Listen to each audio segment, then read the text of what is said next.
Allahla bağlı suallar verirdim ona. Bir neçə mövzu haqqında danışdıq. Necəsə oldu, ölüm mövzusu açıldı. Mənə dedi ki, mənim üçün ölüm çox rahatdır. Və son görüşümüz Hacı ilə yenə də mətbəxdə oldu. Mən su içməyə gəlmişdim. Artıq sübh azanına 10-15 dəqiqə qalmışdı. Gəldi məni çox öpdü. Qucaqladı və dedi ki, çox ağıllısan. Maşallah, çox ağıllısan. Belə dedi mənə. Mən də onu bərk qucaqladım. Və bu da bizim Hacı ilə son görüşümüz idi.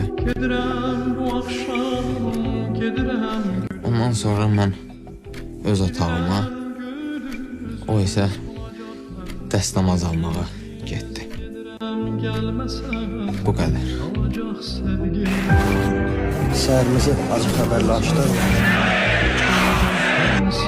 Dünyasını dəyişən, çox sevdiyi Allahın huzurundadır.